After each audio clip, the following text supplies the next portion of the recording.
ಎಲ್ರಿಗೂ ನಮಸ್ಕಾರ ಪ್ರಿಯ ವೀಕ್ಷಕರೇ, ನನ್ನ ಗುರುಪರಂಪರೆ ಯೂಟ್ಯೂಬ್ ಚಾನಲ್ಗೆ ಸ್ವಾಗತ. ಎಷ್ಟೋ ದಿನಗಳಿಂದ ಗಂಡ ಹೆಂಡ್ತಿರು ಮನೆಯಲ್ಲಿ ಸುಮ್ಮನೆ ಆದರೂ ಜಗಳ ಆಡ್ತಾ ಇರ್ತಾರೆ.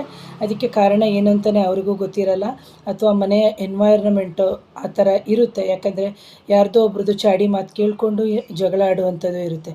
ಅಂತಹ ಸಂದರ್ಭದಲ್ಲಿ ನೀವು ಗಂಡನಿಗೆ ಹೆಂಡ್ತಿಯಿಂದ ಕಿರಿಕಿರಿ ಆದರೆ ಹೆಂಡ್ತಿ ಮಾಡ್ಬೋದು, ಹೆಂಡ್ತಿಯಿಂದ ಗಂಡನಿಗೆ ಕಿರಿಕಿರಿ ಆದರೆ ಹೆಂಡ್ತಿನೂ ಮಾಡ್ಬೋದು, ಇಲ್ಲ ಇಬ್ಬರು ಒಟ್ಟಾಗಿ ಸೇರಿನೂ ಮಾಡ್ಬೋದು, ಏನೂ ತೊಂದರೆ ಇಲ್ಲ. 11 ಗೋಮತಿ ಚಕ್ರಗಳು ಅಂತ ಸಿಗುತ್ತೆ. ಅಂದರೆ ಗೋಮತಿ ಚಕ್ರ ಅಂತಲೇ ಸಿಗುತ್ತೆ ನಿಮಗೆ ಗ್ರಂಥಿಗೆ ಅಂಗಡಿಲಿ. ಅಂತಹ ಗೋಮತಿ ಚಕ್ರವನ್ನು ನೀವು ತೊಗೊಂಡು ಬಂದ್ಬಿಟ್ಟು ನೀವು ಶುದ್ಧವಾಗಿ ಮೊದಲಿಗೆ ನೀರಿನಿಂದ ಸ್ವಚ್ಛ ಮಾಡಬೇಕು, ಆನಂತರ ಹಾಲಿನಿಂದ ಸ್ವಚ್ಛ ಮಾಡಬೇಕು.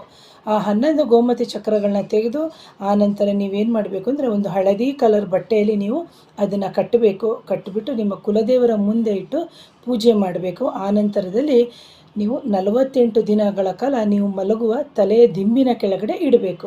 ಇಟ್ಟ ನಂತರ ನೀವೇನು ಮಾಡಬೇಕು ಅಂದರೆ ಈ ಪರಿಹಾರವನ್ನು ಯಾರ ಹತ್ರ ಹೇಳ್ಕೊಳ್ಳೋ ಅವಶ್ಯಕತೆ ಇಲ್ಲ.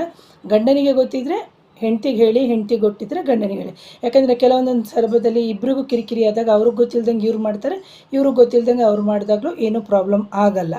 ಅಕಸ್ಮಾತ್ ಅವರು ಏನು ತೆಗೆದು ನೋಡಿದ್ರೂ ಹೇಳಿದ್ರಾಯ್ತು, ಯಾಕೋ ಮನಸ್ಸಿಗೆ ಇಬ್ಬರಿಂದ ಕಿರಿಕಿರಿ ಆಗ್ತಿತ್ತಲ್ಲ, ಅದಕ್ಕೆ ಈ ಪರಿಹಾರ ಮಾಡ್ಕೋತಾ ಇದ್ದೀನಿ ಅಂತ ಹೇಳಿದ್ರಾಯ್ತು.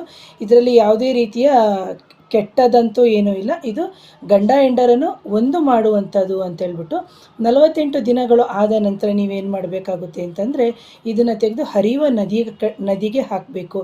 ಅಕಸ್ಮಾತು ನದಿ ಇಲ್ಲದೇ ಇರೋರು ಅಥವಾ ಹರಿಯುವ ಜಾಗ ಸಿಕ್ಕಿಲ್ಲ ಅಂತಂದವರು ನೀವೇನು ಮಾಡಬೇಕು, ಯಾವುದಾದ್ರೂ ಮರದ ಕೆಳಗಡೆ ಸ್ವಲ್ಪ ಮಣ್ಣನ್ನು ಹೀಗೆ ತೆಗೆದುಬಿಟ್ಟು ನೀವೇನು ಮಾಡಬೇಕು, ಅದನ್ನು ತೆಗೆದುಬಿಟ್ಟು 11 ಗೋಮತಿ ಚಕ್ರಗಳನ್ನ ತೆಗೆದುಬಿಟ್ಟು ನೀವು ಆ ಮಣ್ಣಿನಲ್ಲಿ ಹೂತಾಕೋದ್ರಿಂದ ಗಂಡ ಹೆಂಡರ ನಡುವೆ ಆಗುತ್ತಿರುವಂಥ ಹಲವಾರು ಭಿನ್ನಾಭಿಪ್ರಾಯಗಳಾಗಿರ್ಬೋದು, ಅಥವಾ ಯಾರೋ ಮೂರನೇವರು ತಂದಿಟ್ಟು ತಮಾಷೆ ನೋಡ್ತಾರಲ್ಲ, ಅಂತಹ ಒಂದು ಸ್ಥಿತಿನೂ ದೂರವಾಗುತ್ತೆ.